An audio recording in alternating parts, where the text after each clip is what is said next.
Welcome. I'm Lee Cowan, and this is Here Comes the Sun, a closer look at some of the people, places, and things we bring you every weekend on Sunday morning. A lot of great actors have played Cyrano de Bergerac, and now count Peter Dinklage of Game of Thrones among them. He might not come to mind as an obvious choice, but it turns out that he is a perfect fit. In a rare interview, he opened up to Leslie Stahl. You're famously private. I'm told you really don't like to talk like this. Well, if I was truly private, I wouldn't be here. I'm not Salinger. I'm an actor, so I'm selling cars here. You know what I'm saying? But I think privacy is something that's really getting chipped away at these days, especially with actors. The more you know about an actor's personal life, you see it on screen when they're playing a character. And I feel like subconsciously, it kind of chips away at the fabric of what you're watching, who you're seeing. I want to say to you, get over it, because this is the way it is. And you're not going to I know, but I'm a cranky old man that's still railing against it. We'll have more excerpts from their conversation coming up a little later in the show. You were a rock star in high school. I did have a band a long time ago, but it definitely wasn't what I was going to do professionally. So we had to break up because some of the band wanted to keep going and some of us wanted to go be in movies. Here's what I'm laughing at, because I obviously have read about you. So you get rid of the band because that's not what you want to do, and you go get a job as a data, enterer. You spend 6 years. It's New York City. It's very expensive to live here. But you chose data entering, my because God. I wanted to hide. I didn't have the confidence to be waiting tables. I wanted to, if I wasn't going to be an actor, I was going to hide in a cubicle, and where I could also, when I thought I was a writer back then, I could write on the computer while I pretended to do work, quite often. Then we go beachcombing with our Connor Knighton, who's found how the ocean recycles what it never really wanted in the first place. These bits of glass were once trash. Everything from soda bottles to automobile taillights. But you know what they say about trash. Some people would call it trash, but I call it treasure, and I also think it's a valuable service to pick it up off the beach. That's all ahead, right here on Here Comes the Sun.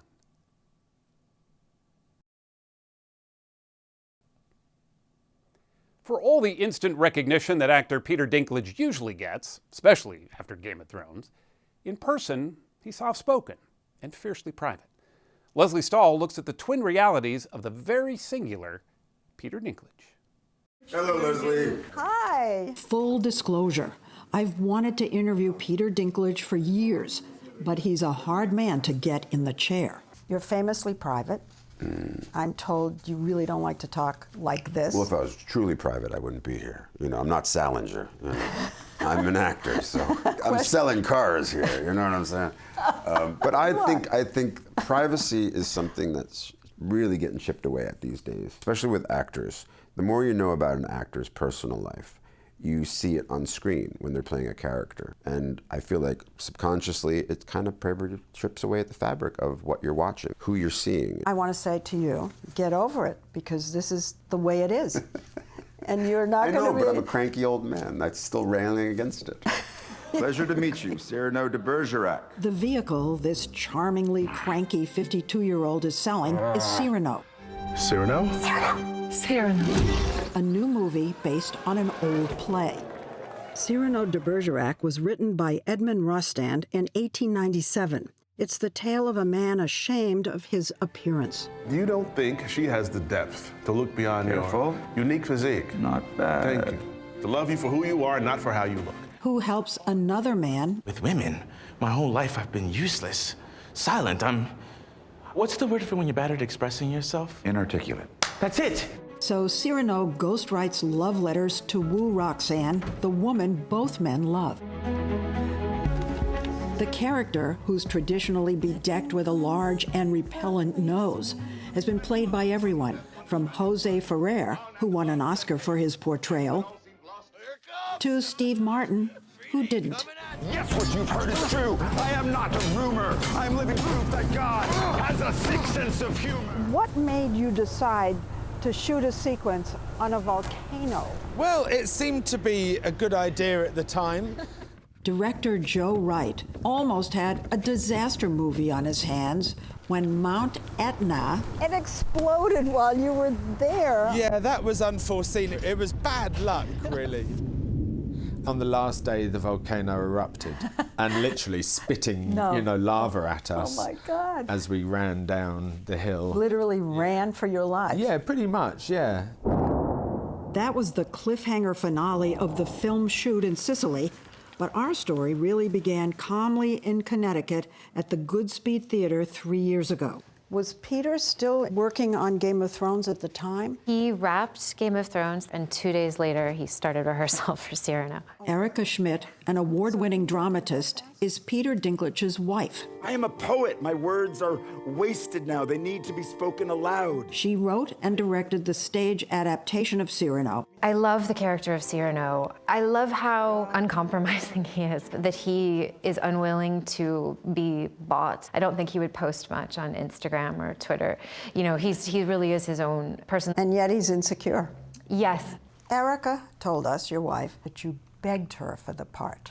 Begged. Yeah. Yes, yeah. I mean, essentially, yes, that's true. But why? What was it? Well, for an actor, you always want to do something that, for me at least, that scares you.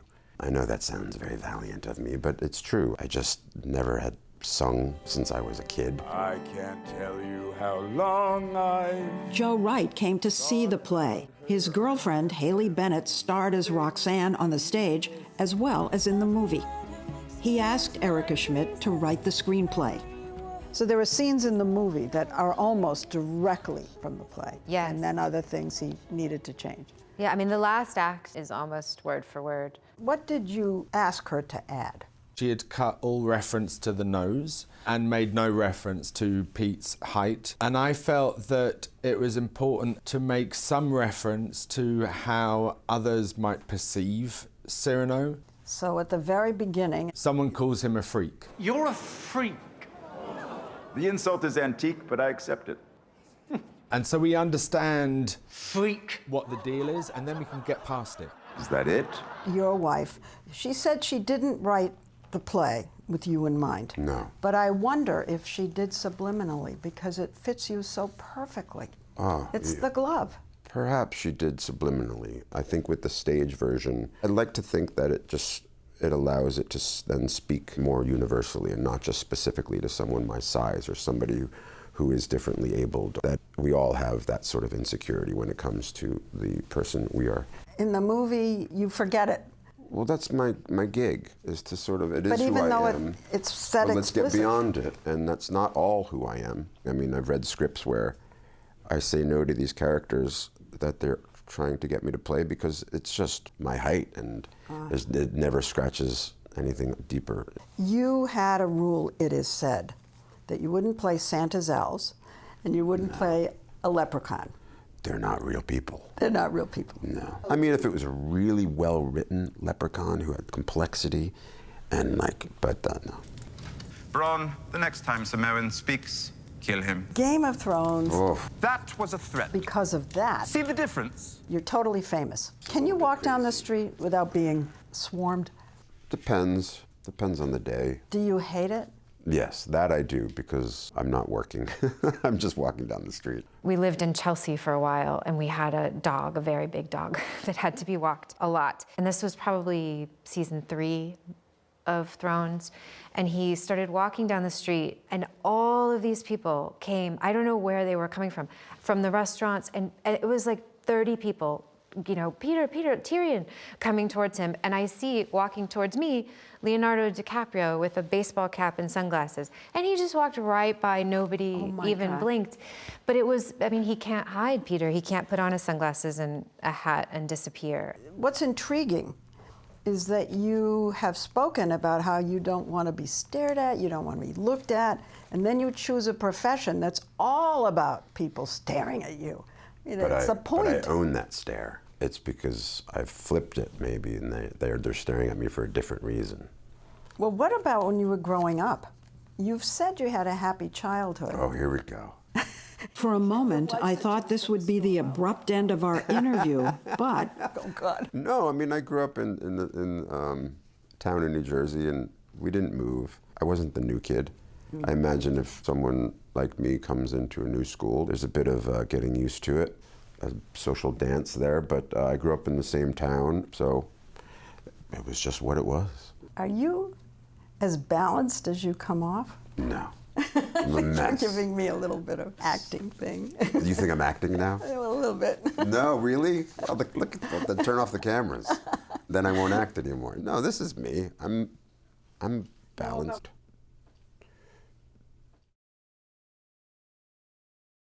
More from Leslie Stahl's conversation with Peter Dinklage coming up in just a few minutes. But first, we go in seek of treasure that it seems the ocean really wants us to find.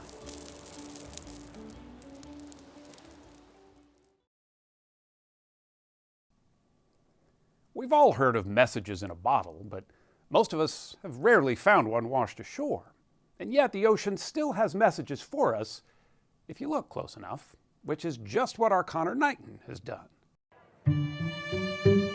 At this coastal arts festival in Maryland, thousands have come to see sea glass. Fashioned into everything from necklaces to butterflies to elaborate window displays. It's beautiful, and yet... It's pretty much all garbage, yes. These bits of glass were once trash. Everything from soda bottles to automobile taillights. But you know what they say about trash. Some people would call it trash, but I call it treasure, and I also think it's a valuable service to pick it up off the beach. Found on beaches across the world, sea glass is glass that's been on an extended surfing trip. After decades of being pounded by the waves, weathered by the water, it washes up in frosty, smooth bits prized by beachcombers. If you're on the beach and you start finding the glass, you just get addicted. It's like treasure hunting, and it's so much fun. It's a pastime that's captivated plenty of colorful characters, like Captain Cass Forrington. A retired merchant marine captain, Forrington now runs the International Sea Glass Museum in Fort Bragg, California. We're going to go down this way. A town that's become famous for its glass-covered beaches. And what we're seeing here used to be a dump? This was the dump. Once upon a time, these coves comprised the town dump. Maybe the most scenic dump in the country. Well, it is now. Coastal cities frequently threw their trash into the ocean. But at Fort Bragg, the rock formations just off the shore created waves that kept churning everything back. So everything we're walking on right now is glass, right? I don't see any sand. Everything is glass. Everything. Eventually, the glass that came back looked a lot prettier than what had been cast out. It's the only thing people make and discard that comes back better than when we first made it. This shimmering beach in Bermuda is near the Royal Naval Dockyard, where British sailors would have chucked countless bottles into the ocean. Given the area's infamous shipwrecks, it's also possible that some of this glass has come from much further away. At her shop in St. George's, Kelly Thompson makes jewelry out of what she finds, although she's quick to share the credit. Mother Nature would be the original creator of the sea glass. So do you feel like you're co-creating this jewelry with Mother Nature? Always. It's possible to mimic Mother Nature. Faux sea glass is created by stirring up shards in a rock tumbler. A process that can take decades is cut down to days. But for the faithful, there is a clear difference. It's horrifying to me, but people do it. Each piece of authentic sea glass comes with a story. It had an entire life before it was cast away. Thankfully, towns aren't blatantly dumping garbage into the ocean like they once were, which means there's less sea glass washing up these days. From Bermuda to Fort Bragg, the most notable glass beaches have become tourist attractions. Visit one, and you'll see a truly bizarre sight. Signs asking visitors not to pick up the trash.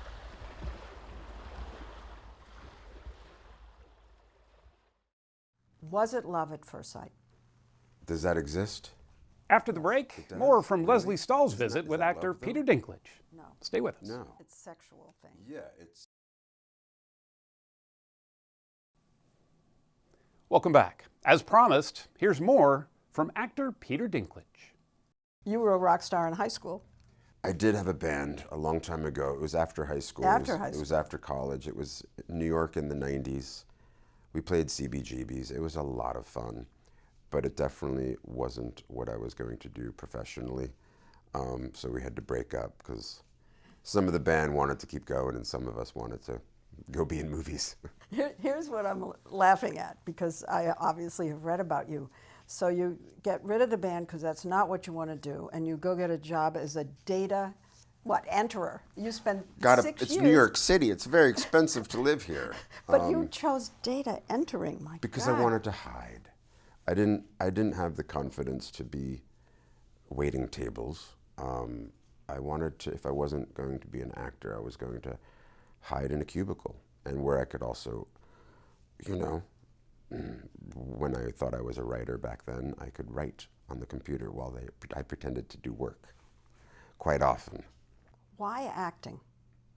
I ask myself that every morning, but then what else am I going to do? I like gardening. I can type. I can go back to data entry. I don't know, because I find myself, when I'm not doing it, missing it terribly. I sort of go, that's it, this is the last movie I'm going to do. I'm going to take like a year and just find myself and be with my family and friends, and then a month goes by and I'm clawing at the walls. I just love the culture of it. I love everybody who's involved in it. They're just a bunch of outsiders that have found each other, and each experience is unique, but there's just an element of just real silliness. Actors are just goofballs, usually. It's intriguing that... And you get to travel. Well, that's true. For free. They pay for you it. see the world, and they pay for it. So. It's like my job. Yeah. Game of Thrones. Oh my God. What's that?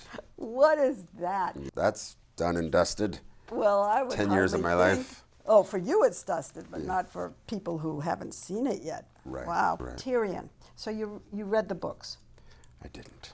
What? Still haven't. No. I can't now, because I like to have my own imagination when I'm reading a novel, and now I'm just going to be thinking of my friends as those characters. So You took that role without reading anything about who he was from the books? No, I definitely had my list going in. I knew David Benioff somewhat. David Benioff and D.B. Weiss were the showrunner creators. They're the ones that adapted George's books into the show that we now have. So I met with them and Carolyn Strauss, another one of our producers in LA, and I had heard that it was something about this HBO fantasy show. With dragons. Yeah, and immediately I just say, not for me, because that is usually a genre, a world in which someone like me is just a bearded whatever, just a creature, basically, not a flesh and blood man or woman. And then David, I wasn't familiar at that point with Dan, but David, I knew he had written The 25th Hour and a book called City of Thieves, and I loved his writing. So I knew I was going into something interesting, but I was honest with them, and then they just sort of let me have my day in court in the meeting, and then they went, well, that's good news, because Tyrion is, and then they explained the character, and I was hooked. You loved doing that show? I loved it. Probably one of the greatest experiences of my life, because it wasn't just a show, it was my life. It was living in Ireland half of the year, every year for 10 years, 9 years, including the pilot. So it just consumed everything. So there was no separation from work and life.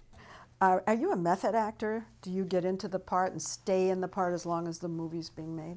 I never considered myself that, but those close to me think I am. They tell me I am. You bring it home. Yeah, probably. But that's natural. I mean, that's what you do most of the day.